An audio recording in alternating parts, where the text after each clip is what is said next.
کبھی تم نے خود سے وہ سوال کیے ہیں جو تمہیں تمہارے اندر سے ہلا دیں، وہ سوال جو تمہارے دل میں ایک خالی پن پیدا کریں اور تمہاری نیندیں چھین لیں؟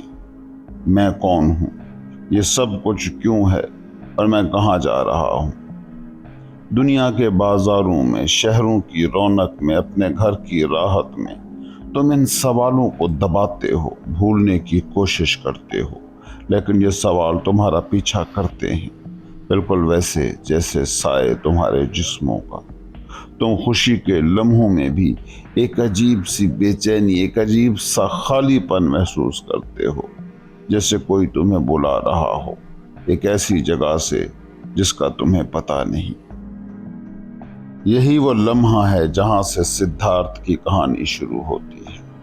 نہ وہ غریب تھا، نہ محروم، اس کے پاس سب کچھ تھا، علم، دولت، احترام، مگر پھر بھی اس کے اندر ایک بھوک تھی جو روٹی سے نہیں مٹنے والی تھی، اور اسی بھوک نے اسے اس سفر پر بھیجا، ایک ایسا سفر جس نے دنیا کو گوتم بدھ دیا۔ سدھارتھ کی کہانی محض ایک کہانی نہیں، یہ ایک آئینہ ہے۔ ہر صفحے میں تم اپنا عکس دیکھ سکتے ہو۔ یہ ہرمن ہیسے کا ناول ہے، مگر اس میں بہنے والی روشنی اور خاموشی بدھا کی صدیوں پرانی سانسوں سے آئی ہے۔ یہ کتاب تمہیں مذہب نہیں دے گی، یہ تمہیں سوال دے گی، یہ تمہیں کوئی عقیدہ نہیں تھمائے گی، یہ تمہیں خالی کر دے گی تاکہ تم اپنی سچائی خود تلاش کر سکو۔ ہم بدھا کو عام طور پر ایک مسکراتے مجسمے یا ایک بزرگ وائز کی صورت جانتے ہیں، مگر اس راستے پر چلنے والا بدھا پہلے ایک بے چین نوجوان تھا، ایک سدھارتھ جو ہر لمحہ جواب ڈھونڈ رہا تھا۔ اس سفر میں وہ استادوں سے ملا، یوگیوں کے پاس بیٹھا، گیان سنا، چپ کی گہرائیوں میں اترا، بازار کی رنگینیوں میں کھویا۔ اس نے تپسیا کی بھوک جھیلی اور دنیاوی لذتوں میں بہا، مگر آخر کار اس نے جانا کہ سچائی نہ دنیا سے بھاگنے میں ہے، نہ دنیا کو پکڑنے میں، بلکہ ایک ایسی کیفیت میں ہے جو دریا کی طرح ہے، بہتی ہوئی مگر اپنی گہرائی میں پرسکون۔ یہ کتاب تمہیں بتائے گی کہ زندگی کوئی سیدھی لکیر نہیں، یہ ایک دریا ہے، اور اگر تم اس دریا کو سن لو تو وہ تمہیں خود تمہارے پاس لے جائے گا۔ آئیے سنتے ہیں ہرمن ہیسے کا ناول سدھارتھا۔ چیپٹر 1، برہمنوں کا بیٹا۔ گھر کی ٹھنڈی چھاؤں میں، دریا کے کنارے کی دھوپ میں، جہاں کشتیاں بندھی رہتی تھی، سال کے درختوں اور برگد کی گھنی شاخوں تلے، سدھارتھا نے آنکھ کھولی اور جوان ہوا، ایک برہمن کا خوبصورت بیٹا، نازک پر مگر باز کی سی نگاہ رکھنے والا۔ اس کے ساتھ اس کا ہم عصر اور ہم دل دوست گووند، جو خود بھی ایک برہمن کا بیٹا تھا۔ دریا کے کنارے جب وہ غسل کرتا، مقدس اشنان میں ڈوبتا، قربانی کی رسم ادا کرتا، تو دھوپ اس کے گندمی کندھوں کو سنہرا کر دیتی۔ آم کے باغ کی گھنی چھاؤں میں جب وہ لڑکوں کے ساتھ کھیلتا، ماں کے گیت سنتا یا دانشوروں حکیموں کی مجلس میں بیٹھتا، تو اس کی آنکھوں میں شام کی گہری سیاہی اتر آتی۔ وہ کب کا بڑے داناؤں اور حکیموں کی محفلوں میں شریک ہوتا آ رہا تھا، گووند کے ساتھ لفظوں کا کشتی گیر بن چکا تھا۔ وہ مراقبے کی مشق کرتا، میڈیٹیشن کی ذمہ داری نبھاتا۔ اس نے اوم لفظوں کا لفظ پر دسترس حاصل کر لی تھی، سانس لیتے ہوئے اسے دل میں بے آواز کہنا، سانس چھوڑتے ہوئے اسے بے آواز ادا کرنا، یوں کہ جان ایک نقطے پر جمع ہو جائے اور پیشانی سوچ کی روشنی سے دمک اٹھے۔ وہ سیکھ چکا تھا کہ آتما اس کے وجود کی گہرائی میں ہے، ناقابل فنا، کائنات کے ساتھ ایک۔ اس کے والد کے دل میں خوشی کی لہر دوڑتی جب وہ اپنے بیٹے کو دیکھتے، یہ علم کا پیاسا لڑکا جو کل ایک عظیم دانشور اور پجاری بنے گا، برہمنوں کا شہزادہ۔ اس کی ماں کے دل میں مسرت اترتی جب وہ اسے چلتے دیکھتی، بیٹھتے دیکھتی، کھڑے دیکھتی، لمبے پتلے بدن پر مضبوط قدم اور ہر حرکت میں بے داغ وقار۔ شہر کی نوجوان برہمن لڑکیوں کے دل دھڑک اٹھتے جب سدھارتھا بازار سے گزرتا، پیشانی پر روشنی، آنکھ میں شاہانہ وقار، کمر پر نرمی اور جنبش میں ایک دلکشی، مگر ان سب میں کوئی بھی اسے اتنا نہ چاہتا تھا جتنا گووند، اس کا دوست، اس کا ہم سفر۔ وہ سدھارتھا کی آنکھوں کو چاہتا، اس کی نرم آواز کو چاہتا، اس کے چلنے کے انداز کو چاہتا، اس کی حرکات کی بے مثال نزاکت کو چاہتا، مگر سب سے بڑھ کر وہ اس کے دل کو چاہتا، اس کی بلند سوچوں کو، اس کے شدید عزم کو، اس کی عظیم پکار کو۔ گووند جانتا تھا یہ لڑکا کوئی عام برہمن نہیں بنے گا، نہ وہ رسموں کا کاہل لکھنے پڑھنے والا ہوگا، نہ منتر بیچنے والا لالچی، نہ کھوکھلا مقرر، نہ دھوکے باز پجاری، اور نہ بھیڑ میں گم کوئی نادان بھیڑ۔ اور خود گووند بھی ایسا نہیں بننا چاہتا تھا۔ اس کا ارادہ تھا کہ سدھارتھا کے پیچھے چلے گا، دوست کی طرح، ساتھی کی طرح، خادم کی طرح، نیزہ بردار کی طرح، اس کے سائے کی طرح۔ اور یوں سبھی سدھارتھا کو چاہتے تھے۔ وہ سب کو خوشی دیتا، ان کے دل بھرتا، ان کی آنکھوں کو چمک اور سینوں کو سکون دیتا، مگر خود اپنے آپ کو سدھارتھا کوئی خوشی نہ دے سکا، کوئی سکون نہ دے سکا۔ انجیر کے باغ کی گلابی روشوں پر چلتے ہوئے، غور و فکر کی نیلگوں چھاؤں میں بیٹھے ہوئے، روز کے کفارے والے اشنان میں اپنے بدن کو دھوتے ہوئے، آم کے باغ کی گہری چھاؤں میں قربانی کی آگ جلائے، وہ سب کا محبوب تھا، سب کے لیے باعث مسرت تھا، مگر اس کا اپنا دل خوشی سے خالی تھا۔ خواب اسے گھیر لیتے، خیالات اس کو بے چین کر دیتے۔ یہ خواب کبھی دریا کی لہروں سے ابھرتے، کبھی رات کے تاروں سے جھل ملاتے، کبھی سورج کی کرنوں سے پگھل کر آتے۔ قربانی کے دھوئیں میں یہ بے چینی لپکتی، رگوید کے اشعار میں سرگوشیاں کرتی، بوڑھے برہمنوں کی تعلیمات میں سے ابل پڑتی۔ اس کے دل میں بے اطمینانی کا بیج اگ چکا تھا۔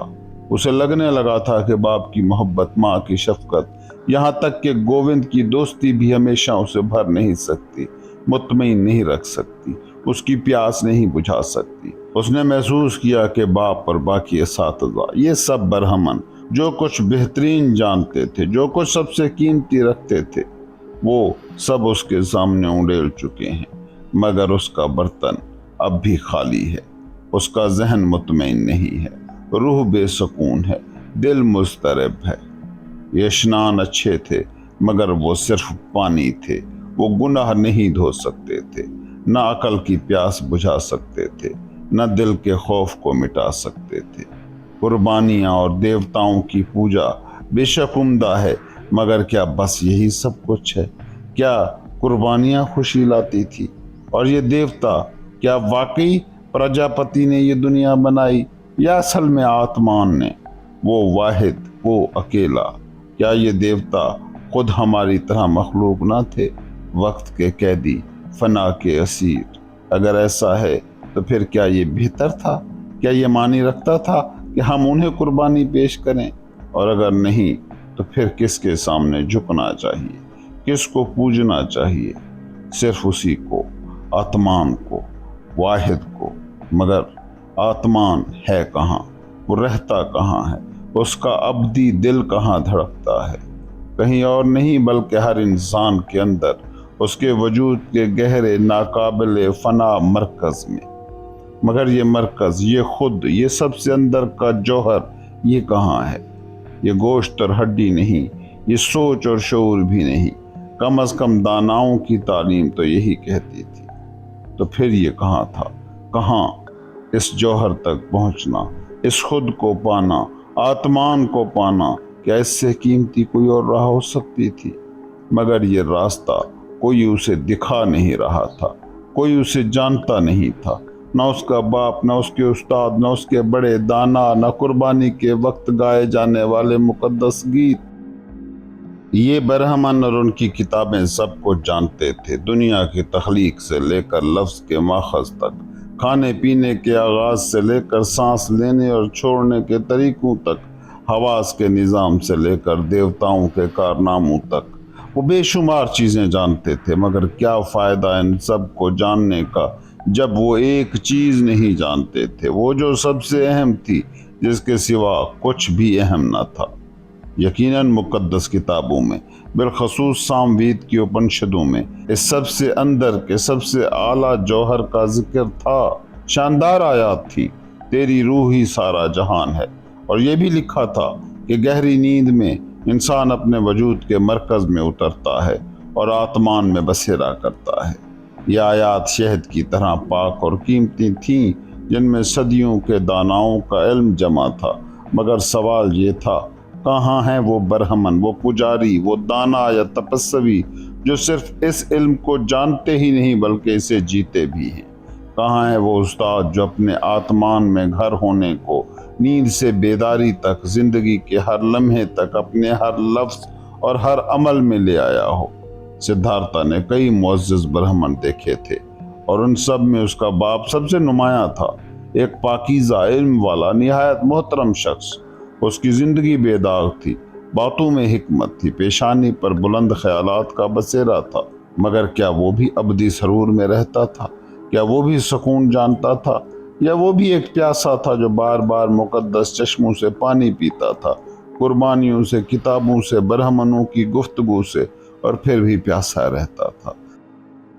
اگر وہ بے عیب تھا تو روز گناہوں کو کیوں دھوتا تھا؟ روز اپنی صفائی کی محنت کیوں کرتا تھا؟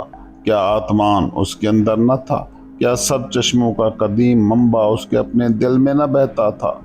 یہی تو ڈھونڈنا تھا، اپنے اندر کا سرچشمہ، اپنے آپ کو اپنا بنانا۔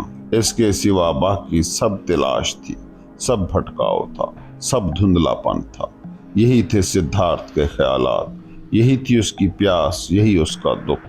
اکثر وہ اپنے دل میں اپنشدوں کی یہ بات دہراتا، بے شک برہمن کا نام ستیم ہے، الٹیمیٹ ٹروتھ ہے، اور جو اسے جان لے وہ ہر دن آسمانی دنیا میں داخل ہوتا ہے۔ یہ آسمانی دنیا اکثر اسے قریب محسوس ہوتی، لیکن کبھی وہ اس میں داخل نہ ہو سکا، کبھی اپنی آخری پیاس نہ بجھا سکا، اور جتنے بھی دانشمند وہ جانتا تھا، سب کے سب، کوئی ایک بھی وہاں نہ پہنچ سکا، کوئی ایک بھی اس ازلی پیاس کو بجھا نہ سکا۔ ایک دن سدھارتھا نے اپنے دوست سے کہا، گووند، اے میرے محبوب رفیق، آؤ برگد کے نیچے چلیں، وہاں سمادھی کریں۔ وہ دونوں برگد کے پاس گئے۔ سدھارتھا یہاں بیٹھ گیا اور گووند 20 قدم دور۔ سدھارتھا نے بیٹھتے ہی اوم کا ورد کرنے سے پہلے دھیرے سے یہ شلوک کہا، اوم کمان ہے، روح اس کا تیر ہے، برہمن اس تیر کا نشانہ ہے، اسے مضبوطی سے مارو۔ میڈیٹیشن کا وقت گزر گیا۔ گووند اٹھا، شام ہو چکی تھی اور شام کے اشنان کا وقت قریب آ گیا تھا۔ اس نے سدھارتھا کو آواز دی، مگر کوئی جواب نہ آیا۔ سدھارتھا ڈوب چکا تھا، نگاہیں دور ایک نقطے پر جمی ہوئی، زبان کا کنارہ دانتوں کے بیچ تھما ہوا، سانس رکا ہوا سا۔ یوں وہ سمادھی میں لپٹا بیٹھا تھا، اوم سوچتے ہوئے، اپنی روح کو ایک تیر کی مانند برہمن کی سمت روانہ کرتے ہوئے۔ پھر ایک دن سنیاسیوں کا ایک قافلہ شہر سے گزرا۔ زاہد مسافر، 3 دبلی پتلی ہڈیوں کے ڈھانچوں جیسے آدمی، نہ بوڑھے نہ جوان، کندھوں پر خوان اور مٹی کے داغ، جسم دھوپ سے جلے ہوئے، لباس نہ ہونے کے برابر، دنیا سے کٹے ہوئے، دنیا سے بیگانہ، آدمیوں میں اجنبی اور بھیڑیوں جیسے۔ ان کے پیچھے چلتی ہوا میں ایک عجیب مہک تھی، خاموش جذبے کی، ایسے فرض کی جو خود کو مٹانے کے مترادف تھا، نفس کی، ایگو کے بے رحم خاتمے کی۔ اسی شام جب مراقبے کا وقت ختم ہوا، سدھارتھ نے کہا، کل صبح میرے دوست سدھارتھ سنیاسیوں کے پاس جائے گا، وہ سنیاسی بنے گا۔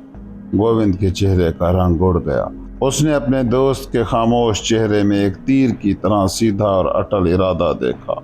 اسی لمحے اس نے جان لیا، یہ آغاز ہے۔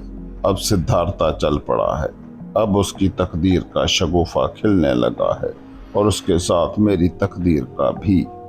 اے سدھارتھا، اس نے کہا، کیا تمہارے والد اجازت دیں گے؟ سدھارتھ نے اس کی طرف ایسے دیکھا جیسے خواب سے جاگا ہو۔ ایک لمحے میں، ایک نگاہ میں اس نے گووند کا دل پڑھ لیا، اس کا خوف، اس کی وفاداری، اے گووند، اس نے دھیرے سے کہا، آؤ لفظ ضائع نہ کریں، کل صبح میں سنیاسی کی زندگی شروع کروں گا، اس پر اور بات نہ کرو۔ پھر وہ اپنے والد کے کمرے میں گیا۔ والد چٹائی پر بیٹھے تھے۔ سدھارتھا ان کے پیچھے جا کھڑا ہوا۔ جب والد کو محسوس ہوا کہ کوئی پیچھے کھڑا ہے تو بولے، کیا تم ہو سدھارتھ؟ پھر کہو کیا کہنا چاہتے ہو؟ سدھارتھ نے کہا، آپ کی اجازت سے اے پتا جی، میں کل صبح آپ کا گھر چھوڑنا چاہتا ہوں اور سنیاسیوں میں شامل ہونا چاہتا ہوں۔ مجھے سنیاسی بننا ہے۔ امید ہے آپ میرے ارادے کی مخالفت نہیں کریں گے۔ پجاری باپ خاموش بیٹھا رہا، اتنا طویل خاموش کہ چھوٹی سی کھڑکی میں ستارے اپنی جگہ بدل گئے اور ان کے نقش بدلنے لگے۔ پھر بھی کمرے کا سکوت ٹوٹا نہیں۔ بیٹا ہاتھ باندھے بے حرکت کھڑا رہا۔ باپ چٹائی پر بیٹھا بے حرکت۔ ستارے آسمان پر بہتے رہے۔ بالآخر باپ نے کہا، ایک برہمن کے لیے تیز اور کڑوے لفظ کہنا مناسب نہیں، مگر میرے دل میں اس وقت ناگواری ہے۔ میں یہ بات تمہارے منہ سے دوبارہ نہیں سننا چاہتا۔ وہ آہستہ سے اٹھ کھڑا ہوا۔ سدھارتھ اب بھی اپنی جگہ پہ خاموش کھڑا تھا، ہاتھ باندھے ہوئے۔ کیوں یہاں کھڑے ہو؟ باپ نے پوچھا۔ آپ جانتے ہیں کیوں کھڑا ہوں، بیٹے نے جواب دیا۔ ناگواری سے بھر کر باپ کمرے سے نکل گیا، اپنے بستر پر جا لیٹا۔ ایک گھڑی گزری، نیند نہ آئی۔ وہ اٹھا، ٹہلتا رہا، پھر باہر نکل کر کھڑکی سے جھانکا۔ سدھارتھ وہیں تھا، ہاتھ باندھے ہوئے، بے حرکت۔ اس کا ہلکا سا لباس چراغ کی مانند روشنی میں جھلملا رہا تھا۔ دل میں بے چینی لیے باپ لوٹ آیا۔ ایک گھڑی بعد پھر اٹھا۔ چاند اب نکل آیا تھا۔ کھڑکی میں دیکھا، سدھارتھ اب بھی وہیں تھا۔ چاندنی میں اس کی پنڈلیاں چمک رہی تھیں۔ 2-3 بار رات بھر وہ یوں اٹھتا، ستاروں کی مدھم روشنی میں یا اندھیرے میں۔ ہر بار بیٹے کو اسی طرح پاتا، خاموش، سخت، بے حرکت۔ باپ کا دل کبھی غصے سے، کبھی ڈر سے، کبھی رنج سے بھر جاتا۔ پھر رات کا آخری پہر آیا۔ باپ کمرے میں آیا۔ اسے بیٹا اونچا اور اجنبی سا لگا۔ سدھارتھا، اس نے کہا، کیوں کھڑے ہو؟ آپ جانتے ہیں کیوں۔ کیا تم یہاں کھڑے رہو گے جب تک دن چڑھے، دوپہر ہو، شام ہو؟ میں کھڑا رہوں گا۔ تم تھک جاؤ گے سدھارتھا، میں تھک جاؤں گا۔ تم سو جاؤ گے، میں نہیں سوؤں گا۔ تم مر جاؤ گے، میں مر جاؤں گا۔ اور تم مرنا پسند کرو گے مگر باپ کی بات نہ مانو گے۔ سدھارتھا نے ہمیشہ باپ کی بات مانی ہے، تو پھر یہ ارادہ چھوڑ دو۔ سدھارتھا وہی کرے گا جو باپ حکم دے گا۔ صبح کی پہلی کرن کمرے میں داخل ہوئی۔ باپ نے دیکھا بیٹے کے گھٹنے ہلکے ہلکے لرز رہے تھے، مگر چہرہ بالکل قائم، نگاہیں دور کسی نامعلوم سمت میں جمی ہوئی۔ اسی لمحے باپ نے جان لیا، سدھارتھ اب یہاں نہیں رہا، وہ اپنے جنم استھان کو پیچھے چھوڑ چکا ہے۔ باپ نے آگے بڑھ کر سدھارتھ کے کندھے پر ہاتھ رکھا۔ تم جاؤ بیٹے، اس نے کہا، جاؤ جنگل میں اور بنو سنیاسی۔ اگر وہاں جنگل میں تمہیں وہ مل جائے، وہ سکون، وہ اطمینان مل جائے تو واپس آ کر مجھے بھی سکھا دینا، اور اگر مایوسی ملے تو لوٹ آنا۔ ہم پھر سے دیوتاؤں کے لیے قربانیاں چڑھایا کریں گے۔ اب جاؤ، ماں کو بوسہ دو اور بتاؤ کہاں جا رہے ہو۔ میرے لیے وقت ہو گیا ہے کہ میں دریا پر جا کر اپنی پہلی عبادت اور غسل کروں۔ اس نے بیٹے کے کندھے سے ہاتھ ہٹایا اور باہر نکل گیا۔ سدھارتھ نے چلنے کی کوشش کی تو اس کا بدن ایک طرف ڈھلک گیا، مگر اپنے اعضاء کو قابو میں لاتے ہوئے وہ باپ کے آگے جھکا، پھر ماں کو تلاش کرنے نکلا تاکہ باپ کے حکم پر عمل کرے۔ پہلی صبح کی روشنی میں جب وہ سخت ٹانگوں کے ساتھ آہستہ آہستہ شہر سے نکل رہا تھا، آخری جھونپڑی کے پاس ایک سایہ سا اٹھ کے آیا۔ وہ سایہ جو وہاں چھپا ہوا، جھکا ہوا بیٹھا تھا، اب اس کے ساتھ ہو لیا۔ وہ گووند تھا۔ تم آ گئے؟ سدھارتھ نے مسکرا کر کہا۔ ہاں آ گیا، گووند نے مسکرا کر جواب دیا۔ چیپٹر نمبر 2، سنیاسیوں کے درمیان۔ اس دن کی شام کو وہ دونوں ان لاغر سنیاسیوں کے ساتھ جا ملے اور ان سے درخواست کی کہ ہم آپ کے ساتھ چلنا چاہتے ہیں اور آپ کی اطاعت کا وعدہ کرتے ہیں۔ انہیں قبول کر لیا گیا۔ سدھارتھ نے راستے میں ایک غریب برہمن کو اپنی چادر دے دی۔ اب اس کے بدن پر صرف ایک لنگوٹ اور مٹی کے رنگ کا ایک کھردرا کپڑا تھا جو کاٹا گیا تھا مگر سلا نہیں گیا تھا۔ وہ دن میں صرف ایک بار کھاتا، اور وہ بھی ایسا کھانا جو پکایا نہ گیا ہو۔ وہ 15 دن تک بھوکا رہا، پھر 28 دن کا روزہ رکھا۔ گوشت اس کی رانوں اور گالوں سے غائب ہو گیا۔ آنکھوں میں بھوک اور جگراتا آنسوؤں کی جھلک تھی۔ انگلیوں کے لمبے ناخن سوکھے ہاتھوں پر بڑھ گئے تھے اور ٹھوڑی پر خشک اور بے ترتیب داڑھی اگائی تھی۔ جب وہ عورتوں پر نظر ڈالتا تو آنکھوں میں برف کی سختی آ جاتی، اور جب کسی شہر میں نفیس لباس پہنے لوگوں کو دیکھتا تو ہونٹوں پر حقارت کی ہلکی جنبش آ جاتی۔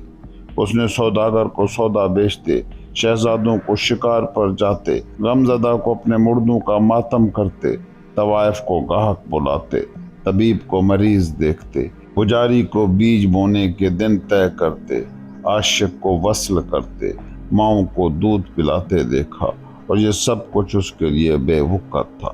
یہ سب دھوکہ تھا، جھوٹ کی بو سے بھرا ہوا۔ یہ سب خوشی اور معنی کا ایک فریب تھا، مگر حقیقت میں صرف گل سڑ ہے جسے کوئی ماننا نہیں چاہتا۔ دنیا کا ذائقہ کڑوا تھا، زندگی عذاب تھی۔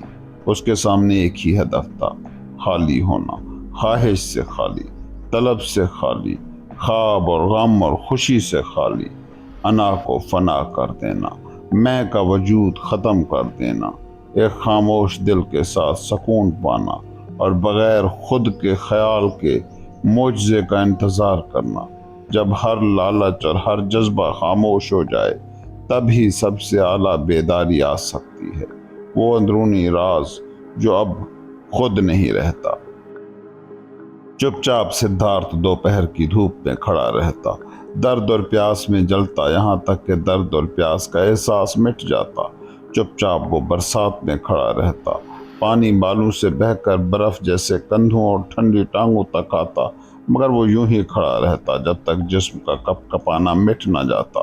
چپ چاپ وہ کانٹوں میں جھک کر بیٹھتا جب تک خون بہتا اور زخموں سے پیپ ٹپکتی رہتی، یہاں تک کہ بہاؤ رک جاتا اور درد ختم ہو جاتا۔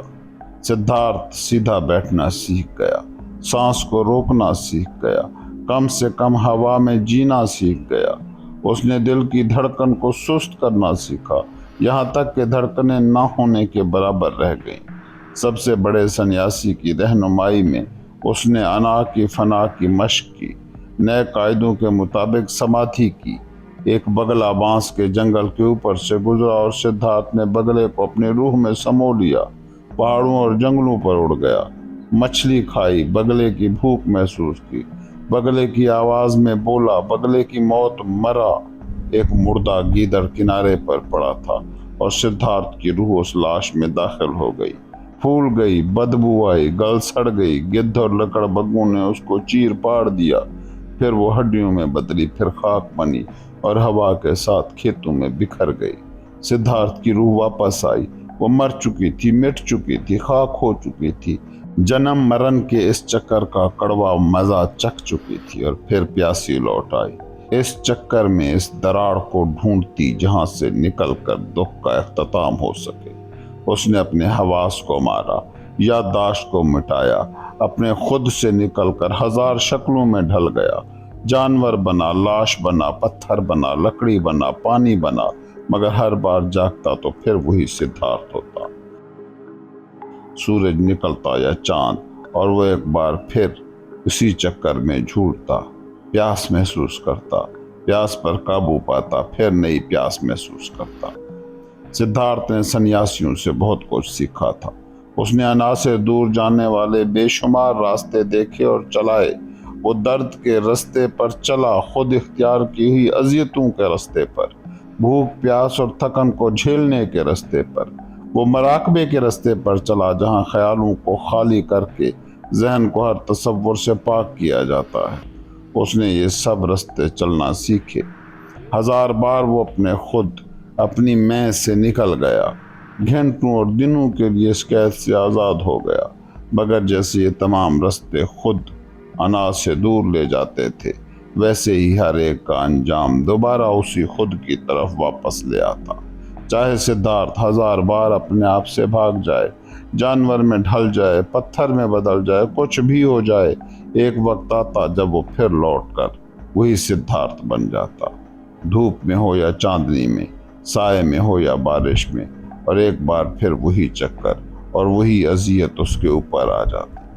اس کے پہلو میں گووند بھی رہتا، اس کا سایہ بن کر، وہی راستے چلتے، وہی مشقت وہ بھی برداشت کرتا۔ کم ہی ایسا ہوتا کہ وہ اپنی مشقوں اور ذمہ داریوں کے علاوہ کسی اور بات پر گفتگو کرتے۔ کبھی کبھار وہ گاؤں میں کھانا مانگنے نکلتے، اپنے لیے اور اپنے استادوں کے لیے۔ ایک دن کی اسی گشت کے دوران سدھارتھ نے پوچھا، کہو گووند، تمہارا کیا خیال ہے؟ کیا ہم پہلے سے کچھ آگے بڑھے ہیں؟ کیا ہم منزل کے کچھ اور قریب ہوئے ہیں؟ گووند نے کہا، ہم نے سیکھا ہے، ہم سیکھ رہے ہیں، تم ایک بڑے سنیاسی بنو گے۔ سدھارتھ، تم نے ہر مشق جلدی سیکھی ہے اور بڑے سنیاسی تمہاری تعریف کرتے ہیں، ایک دن تم مقدس انسان بنو گے۔ سدھارتھ نے کہا، میرے دوست، معاملہ مجھے تو ایسا نظر نہیں آتا۔ جو کچھ میں نے آج تک سنیاسیوں سے سیکھا ہے وہ میں اور بھی جلدی اور آسانی سے سیکھ سکتا تھا۔ کسی ایسی گلی کے شراب خانے میں جہاں طوائفیں ہوں یا بیل گاڑی چلانے والے اور جوا کھیلنے والے بیٹھے ہوں، وہاں بھی میں یہ سب سیکھ سکتا تھا۔ گووند نے کہا، سدھارتھ مجھ سے مذاق کر رہا ہے؟ بھلا تم نے سمادھی، سانس روکنا، بھوک اور درد پر قابو پانا، یہ سب کیسے ایسے نکمے لوگوں میں سیکھ لینا تھا؟ مگر سدھارتھ دھیرے سے بولا، جیسے خود سے بات کر رہے ہو، مراقبہ کیا ہے؟ بدن سے باہر نکلنا کیا ہے؟ روزہ رکھنا کیا ہے؟ سانس روکنا کیا ہے؟ یہ سب خود سے بھاگنا ہے، اپنے آپ کو عذاب سے وقتی نجات لینا ہے، زندگی کے دکھ اور بے معنویت کو تھوڑی دیر کے لیے سن کرنا ہے۔ یہ وہی نجات اور سن ہونا ہے جو بیل گاڑی چلانے والا شراب خانے میں 2 پیالے چاول کی شراب یا خمیر شدہ ناریل کا رس پی کر پاتا ہے۔ تب وہ اپنے خود کو محسوس نہیں کرتا، زندگی کا درد بھول جاتا ہے اور لمحاتی سکون میں ڈوب جاتا ہے، پیالہ ہاتھ میں پکڑے پکڑے اونگتا ہے اور وہی کیفیت پا لیتا ہے جو ہم طویل مشقوں کے بعد پاتے ہیں، جب ہم اپنے بدن سے نکل کر غیر خود کی حالت میں رک جاتے ہیں۔ یہی حقیقت ہے گووند۔ گووند نے کہا، یہ تمہاری رائے ہے دوست، مگر تم جانتے ہو کہ سدھارتھ بیل گاڑی چلانے والا نہیں اور سنیاسی شرابی نہیں۔ یہ بات درست ہے کہ شرابی لمحاتی سن ہو جاتا ہے، وقتی نجات پاتا ہے، مگر پھر اس وہم سے جاگ کر وہی پرانا شخص بن جاتا ہے۔ وہ نہ زیادہ سمجھدار ہوا، نہ حکمت میں بڑھا، نہ روحانی زینے پر چڑھا۔ سدھارتھ نے مسکرا کر کہا، یہ میں نہیں جانتا کیونکہ میں نے کبھی شراب نہیں پی، لیکن یہ میں خوب جانتا ہوں اے گووند کہ میری یہ مشقیں، میرا سمادھی مجھے صرف لمحاتی سن کرتا ہے، اور میں حکمت اور نجات سے اتنا ہی دور ہوں جتنا بچپن میں ماں کے پیٹ میں تھا۔ یہ میں جانتا ہوں اور اچھی طرح جانتا ہوں۔ ایک اور دن جب سدھارتھ اور گووند جنگل سے نکل کر گاؤں جا رہے تھے تاکہ اپنے ساتھی سنیاسیوں اور استادوں کے لیے کھانا مانگ سکیں، سدھارتھ نے بات چھیڑی، بتاؤ گووند، کیا تمہیں لگتا ہے ہم صحیح رستے پر ہیں؟ کیا ہم علم کے قریب ہو رہے ہیں؟ کیا ہم نجات کے نروان کے قریب پہنچ رہے ہیں، یا ہم وہی چکر کاٹ رہے ہیں، ہم جو اس چکر سے نکلنا چاہتے تھے؟ گووند نے جواب دیا، ہم نے بہت کچھ سیکھا ہے سدھارتھ، اور ابھی بہت کچھ سیکھنا باقی ہے۔ ہم دائرے میں نہیں چل رہے، ہم اوپر جا رہے ہیں۔ یہ دائرہ نہیں، ایک چکردار زینہ ہے، اور ہم اس کے کئی زینے طے کر چکے ہیں۔ سدھارتھ نے پوچھا، تمہارا کیا خیال ہے، ہمارے بزرگ سنیاسی، ہمارے قابل احترام بزرگ استاد کی عمر کتنی ہوگی؟ گووند نے کہا، شاید 60 برس کے ہوں گے۔ سدھارتھ نے کہا، تو وہ 60 سال سے جی رہے ہیں اور اب تک نروان تک نہیں پہنچے۔ وہ 70 کے ہو جائیں گے، وہ 80 کے ہو جائیں گے، اور تم اور میں بھی بوڑھے ہو جائیں گے۔ ہم مراقبہ اور روزہ رکھتے رہیں گے، مشقیں کرتے رہیں گے، لیکن نروان ہمارے لیے بھی ویسے ہی دور رہے گا۔ اے گووند، مجھے لگتا ہے کہ جتنے بھی سنیاسی اس دنیا میں ہیں، شاید ایک بھی نروان تک نہ پہنچے۔ ہم تسلیاں ڈھونڈ لیتے ہیں، سن ہونے کے طریقے ڈھونڈ لیتے ہیں، اپنے آپ کو بہلانے کے ہنر سیکھ لیتے ہیں، مگر جو اصل ہے، جو رستوں کا راستہ ہے، وہ ہمیں نہیں ملتا۔ گووند نے کہا، بس کرو سدھارتھ، ایسی خوفناک باتیں نہ کہو۔ بھلا یہ کیسے ممکن ہے کہ اتنے سارے عالم، اتنے سارے برہمن، اتنے سخت ویر اور محترم سنیاسی، اتنے سچے سیکر متلاشی، اتنے مقدس انسان، ان میں سے کوئی بھی راستوں کا رستہ نہ پا سکے؟ سدھارتھ کی آواز میں ایک عجیب ملا جلا رنگ تھا، غم بھی اور طنز بھی۔ دھیمے لہجے میں اس نے کہا، جلد ہی گووند، تمہارا دوست اس سنیاسی رستے کو چھوڑ دے گا جس پر وہ تمہارے ساتھ اتنی دیر چلتا رہا ہے۔ میں پیاس سے تڑپ رہا ہوں گووند، اور اس لمبے سنیاسی سفر میں مجھے ایسا کچھ نہیں ملا جو یہ پیاس بجھا دے۔ میں ہمیشہ سے علم کا پیاسا رہا، ہمیشہ سوالوں سے بھرا رہا۔ سالہ سال میں نے برہمنوں سے سوال کیے، سالہ سال مقدس ویدوں سے سوال کیے۔ شاید اے گووند، یہ بھی اتنا ہی اچھا اور عقل مندانہ ہوتا اگر میں وہ سوال گینڈے کے پرندے سے یا کسی بندر سے کرتا۔ یہ سیکھنے میں مجھے بہت وقت لگا گووند، اور ابھی بھی میں مکمل نہیں سیکھ سکا کہ دراصل کچھ سیکھا نہیں جا سکتا۔ میں یقین کرنے لگا ہوں کہ جسے ہم سیکھنا کہتے ہیں وہ ہے ہی نہیں۔ اصل چیز میرے دوست صرف جاننا ہے، اور وہ ہر جگہ ہے۔ وہ آتمن ہے، وہ تم میں بھی ہے اور مجھ میں بھی اور ہر جاندار میں بھی۔ اور اب میں یہ ماننے لگا ہوں کہ اس جاننے کا سب سے بڑا دشمن جاننے کی یہ خواہش خود ہے، یعنی سیکھنے کی چاہ۔ گووند سڑک کے بیچ میں رک گیا، اپنے ہاتھ اٹھا کر بولا، کاش سدھارتھ تم اپنے دوست کو ایسی باتوں سے خوف زدہ نہ کرتے۔ سچ تو یہ ہے کہ تمہاری باتیں میرے دل میں خوف پیدا کر دیتی ہیں۔ سوچو تو، اگر یہ سچ ہوا کہ کوئی سیکھنا ہے ہی نہیں، تو پھر دعا کی پاکیزگی کا کیا بنے گا؟ برہمنوں کی عزت و حرمت کا کیا ہوگا؟ سنیاسیوں کی تقدیس کہاں جائے گی؟ زمین پر جو کچھ مقدس ہے، جو کچھ قیمتی ہے، جو کچھ قابل احترام ہے، اس کا پھر کیا انجام ہوگا؟ اور گووند نے دھیرے سے ایک اپنشد کا شلوک پڑھا، جو آتمن میں ڈوب جائے، پاک دل سے غور کرے، اس کے دل کی مسرت لفظوں میں بیان نہیں ہو سکتی۔ سدھارتھ خاموش رہا، وہ گووند کے الفاظ پر غور کر رہا تھا، ان کا انجام تک سوچ رہا تھا۔ ہاں، اس نے دل میں کہا، جھکے سر کے ساتھ، پھر کیا باقی رہے گا ان سب میں سے جو ہمیں مقدس دکھائی دیتا ہے؟ کیا چیز باقی رہتی ہے؟ کس چیز کی قدر باقی رہتی ہے؟ اور اس نے نفی میں سر ہلا دیا۔ ایک دن جب دونوں نوجوان تقریباً 3 برس سنیاسیوں کے ساتھ گزار چکے تھے اور ان کی مشقوں میں شریک تھے، ان تک ایک گھومتی پھرتی خبر پہنچی، ایک افواہ، ایک کہانی۔ ایک شخص دریافت ہوا ہے جس کا نام گوتم ہے، بلند مرتبہ، اسے بدھ کہا جاتا تھا، کہ اس نے اپنے اندر دنیا کے دکھوں پہ فتح پائی اور جنم کے پہیے کو روک دیا ہے۔ وہ دیہات میں گھومتا پھرتا ہے، ایک خانہ بدوش استاد کی طرح، شاگردوں کے جھرمٹ میں، بغیر کسی سامان کے، بغیر گھر کے، بغیر عورتوں کے، ایک سنیاسی کی پیلی چادر میں ملبوس، مگر چہرہ خوشی سے دمکتا ہوا، ایک بابرکت شخص جس کے سامنے برہمن اور راجے جھک جاتے ہیں اور اس کے شاگرد بن جاتے ہیں۔ یہ داستان، یہ افسانہ، یہ خوشبو سی پھیلی ہوئی تھی۔ شہروں میں برہمن اس کا ذکر کرتے تھے، جنگلوں میں سنیاسی اس پر بات کرتے تھے۔ بار بار یہ دونوں نوجوان گوتم بدھ کا نام سنتے، کبھی مداحوں کی زبان سے، کبھی مخالفوں کی زبان سے، کبھی تعریف میں، کبھی ملامت میں، بالکل ویسے ہی جیسے کسی وبا سے برباد ملک میں یہ خبر پھیلتی ہے کہ فلاں جگہ ایک شخص ہے، ایک دانا، ایک علم کا وارث، جس کے لفظ اور سانس بیماروں کو شفا دے سکتے ہیں، اور پھر یہ خبر چاروں طرف پھیل جاتی ہے، سب کے درمیان چرچا ہوتا ہے۔ کچھ یقین کرتے ہیں، کچھ شک کرتے ہیں، مگر بہت سے فوراً چل پڑتے ہیں اس دانا کو ڈھونڈنے۔ بالکل ایسے ہی یہ گوتم بدھ کی کہانی، شکیہ قبیلے کے اس حکیم دانا کی کہانی پورے ملک میں پھیل گئی۔ اس کے ماننے والوں کا کہنا تھا کہ وہ اعلیٰ ترین علم کا مالک ہے، اسے اپنے پچھلے جنم یاد ہیں، وہ نروان تک پہنچ چکا ہے اور اب کبھی اس چکر میں واپس نہیں آئے گا، دوبارہ کسی نئے روپ میں پیدا نہیں ہوگا۔ اس کے بارے میں بہت سی شاندار اور ناقابل یقین باتیں کہی جاتی تھیں۔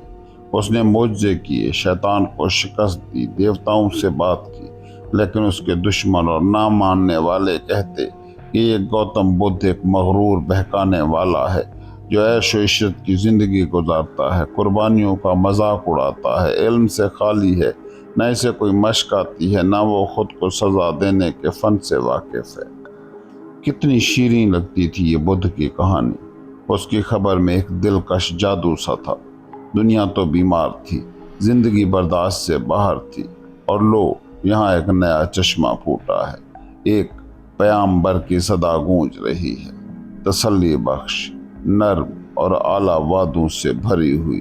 ہر جگہ بدھ کی سرگوشی سنائی دیتی تھی۔ ہندوستان کے ہر کونے میں نوجوان کان لگا کر سنتے، دل میں تمنا اور امید جگاتے، اور گاؤں اور شہروں کے برہمن زادوں میں ہر مسافر اور اجنبی کا خیر مقدم کیا جاتا جو اس بلند مرتبہ اس شکیہ منی کی خبر لاتا۔ یہ افسانہ، یہ سرگوشی جنگل میں بسنے والے سنیاسیوں تک بھی پہنچی، سدھارتھ تک بھی اور گووند تک بھی۔ آہستہ آہستہ، قطرہ قطرہ، ہر قطرہ امید سے بھرا، ہر قطرہ شک سے بوجھل۔ اس پر زیادہ بات نہیں کی جاتی تھی کیونکہ سنیاسیوں کے بزرگ اس کے حق میں نہیں تھے۔ انہوں نے سن رکھا تھا کہ یہ جسے بدھ کہا جا رہا ہے کبھی خود ایک سنیاسی تھا اور جنگل میں رہتا تھا، مگر پھر دنیا کی آسائشوں اور لذتوں کی طرف پلٹ گیا، اسی لیے وہ اس گوتم کو کوئی خاص درجہ نہیں دیتے تھے۔ ایک دن گووند نے اپنے دوست سے کہا، سدھارتھ، آج میں گاؤں میں تھا، ایک برہمن نے مجھے اپنے گھر بلایا، اور وہاں ایک برہمن زادہ موجود تھا جو مگدھ سے آیا تھا۔ اس نے بدھ کو اپنی آنکھوں سے دیکھا تھا اور اس کی تعلیم خود سنی تھی۔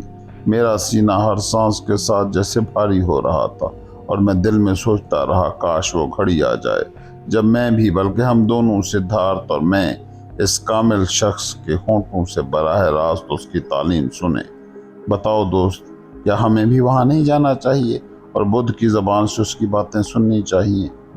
سدھارتھ نے کہا، میں تو ہمیشہ یہ سمجھتا رہا ہے گووند کہ گووند سنیاسیوں ہی میں رہے گا۔ میں نے ہمیشہ یہی مانا کہ اس کا مقصد 60 یا 70 برس کی عمر تک پہنچ کر انہی فنون اور مشقوں کو دہراتے رہنا ہے جو سنیاسیوں کی شان ہے، مگر لگتا ہے کہ میں گووند کو کم جانتا تھا، اس کے دل کو کم پہچانتا تھا۔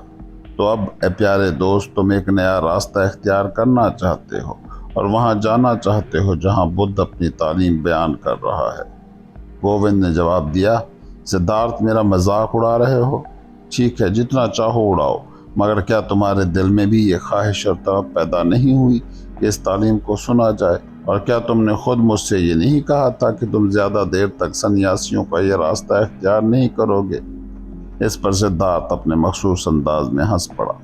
ہنسی میں ذرا سا دکھ اور طنز بھی شامل تھا، اور بولا، اچھی بات کہی تم نے گووند، اور یاد بھی اچھی رکھی۔ اب یہ بھی یاد رکھنا کہ میں تعلیمات اور علم کے دعووں سے بدگمان ہوں اور اکتا گیا ہوں۔ مجھے ان الفاظ پر کم یقین ہے جو ہمیں اساتذہ سے ملتے ہیں، مگر خیر میرے دوست، میں یہ باتیں سننے کو تیار ہوں، اگرچہ دل میں یہی مانتا ہوں کہ ہم ان کا بہترین پھل پہلے ہی چکھ چکے ہیں۔ گووند نے کہا، یہ سن کر میرا دل خوش ہو گیا، مگر بتاؤ تو یہ کیسے ہو سکتا ہے؟ ہم نے تو ابھی تک گوتم کی تعلیم سنی ہی نہیں، تو اس کا بہترین پھل ہمیں پہلے ہی کیسے مل گیا؟ سدھارتھ نے جواب دیا، چلو گووند، اس پھل کا مزہ لو اور دیکھو کہ اس کے بعد کیا آتا ہے۔ رہا وہ پھل جو گوتم نے ہمیں پہلے ہی دے دیا ہے، تو وہ یہ ہے، اس نے ہمیں سنیاسیوں کے راستے سے ہٹا دیا ہے۔ باقی اگر اس کے پاس ہم کو دینے کے لیے کچھ اور بھی ہے اور بہترین چیزیں ہیں، تو آؤ صبر اور سکون کے ساتھ دیکھیں۔ اسی دن سدھارتھ نے بزرگ سنیاسی کو اپنے فیصلے سے آگاہ کیا اور کہا کہ وہ جانا چاہتا ہے۔ اس نے ایک شاگرد اور نوجوان کی شائستگی سے بات کی، مگر سنیاسی کو یہ سن کر سخت غصہ آیا کہ یہ دونوں نوجوان اسے چھوڑنے جا رہے ہیں۔ اس نے اپنی آواز بلند کی اور سخت بد زبان الفاظ استعمال کیے۔ گووند یہ دیکھ کر خوفزدہ اور شرمندہ ہوا، مگر سدھارتھ نے اس کے کان کے قریب دھیرے سے کہا، اب میں تمہیں دکھاؤں گا کہ میں نے اس بوڑھے استاد سے کیا سیکھا ہے۔ سدھارتھ فوراً بزرگ سنیاسی کے سامنے آ کھڑا ہوا، اپنے دل و دماغ کو یکجا کر کے اس نے اپنی آنکھوں کو بوڑھے کی آنکھوں میں گاڑ دیا اور اسے مسحور کر لیا، اسے خاموش کر دیا، اس کی مرضی کو سلب کر لیا، اسے اپنی مرضی کے تابع کر دیا اور مجبور کر دیا کہ وہ خاموشی سے وہی کرے جو اس سے چاہا جا رہا ہے۔ بوڑھا چپ ہو گیا، اس کی آنکھیں ایک جگہ ٹک گئیں، اس کے ارادے کی طاقت مفلوج ہو گئی، اس کے بازو بے جان لٹک گئے اور وہ سدھارتھ کے جادو کے شکنجے میں بالکل بے بس ہو گیا۔ اب سدھارتھ کے خیالات نے سنیاسی کے خیالات پر قبضہ جما لیا اور اسے وہ سب کرنے پر مجبور کر دیا جو وہ چاہتا تھا۔ یوں بزرگ نے کئی بار جھک کر تعظیم کی، دعاؤں کے اشارے کیے اور ہکلاتے ہوئے انہیں خیریت سے سفر کرنے کی دعا دی۔ دونوں نوجوانوں نے اس کے جھکنے کا جواب شکریہ کے ساتھ دیا، اس کی نیک دعاؤں کے جواب میں اپنی دعائیں دی اور رخصت ہو گئے۔ چلتے ہوئے گووند نے کہا، سدھارتھ، تم نے سنیاسیوں کے درمیان رہ کر وہ کچھ سیکھا ہے جس کا مجھے علم نہ تھا۔ کسی بوڑھے سنیاسی کو مسحور کر لینا آسان نہیں، بہت مشکل ہے۔ سچ کہوں تو اگر تم وہیں رہتے تو شاید جلد ہی پانی پر چلنا بھی سیکھ لیتے۔ سدھارتھ نے جواب دیا، میں پانی پر چلنا نہیں چاہتا، ایسے کرتبوں سے تو بوڑھے سنیاسی ہی خوش ہو سکتے ہیں۔ Chapter number 3، Gautam. ساوتھی کے قصبے میں ہر بچہ عظیم گوتم بدھ کا نام جانتا تھا اور ہر گھر اس کے شاگردوں خاموش بھکشوؤں کے کشکول بھرنے کے لیے تیار رہتا تھا۔ قصبے سے کچھ فاصلے پر وہ مقام تھا جو گوتم کو سب سے عزیز تھا، جیٹون کا باغ۔ یہ باغ ایک دولت مند تاجر اناتھ پنڈک نے اپنے محبوب استاد اور اس کے پیروکاروں کو پیش کیا تھا۔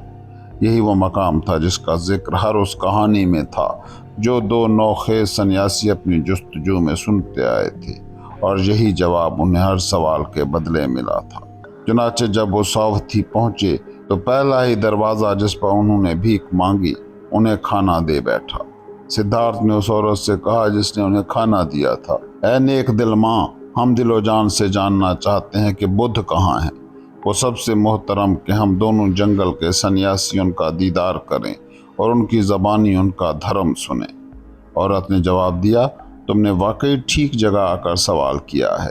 اے جنگل کے سنیاسیوں، جیٹون کا باغ جو اناتھ پنڈک کا ہے وہیں گوتم رہتے ہیں۔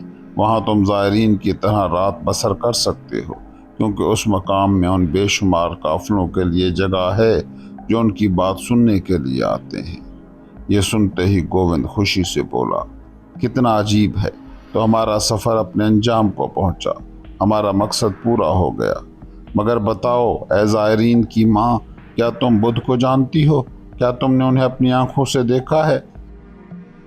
عورت نے کہا، میں نے انہیں کئی بار دیکھا ہے، کئی دن میں نے دیکھا کہ وہ زرد چادر اوڑھے ہماری گلیوں سے خاموش گزرتے ہیں، خاموشی سے کشکول دروازے پر رکھتے ہیں اور پھر بھرا ہوا کشکول لیے لوٹ جاتے ہیں۔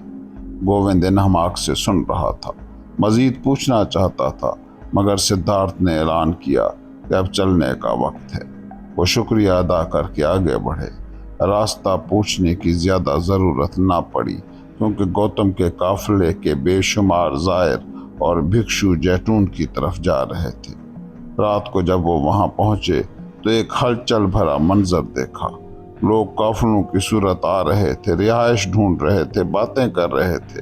دونوں سنیاسی جو جنگل کی سخت زندگی کے عادی تھے خاموشی سے پناہ لے کر سو گئے۔ صبح سورج نکلنے پر وہ حیران رہ گئے۔ ایک بے شمار ہجوم تھا، عقیدت مند، زائر، ناظر، سب نے باغ کو ایک شہر بنا دیا تھا۔ ہر طرف زرد چادروں میں ملبوس بھکشو راستوں پر ٹہل رہے تھے، کچھ درختوں کے نیچے مراقبے میں تھے، کچھ روحانی گفتگو میں۔ زیادہ تر بھکشو اپنے کشکول لیے شہر کی طرف نکل رہے تھے تاکہ دوپہر کا کھانا جو دن کا واحد کھانا تھا حاصل کر سکیں۔ اور تب سدھارتھ نے انہیں دیکھا۔ وہ فوراً پہچان گیا، جیسے کسی دیوتا نے اشارہ کیا ہو۔ ایک سادہ انسان، زرد چادر میں ملبوس، خاموش چلتا ہوا، ہاتھ میں کشکول تھامے۔ دیکھو، سدھارتھ نے آہستہ سے گووند سے کہا، وہ سامنے بدھ ہیں۔ گووند نے دھیان سے زرد چادر اوڑھے اس بھکشو کو دیکھا جو پہلے تو سینکڑوں دوسرے بھکشوؤں سے مختلف نہ لگتا تھا،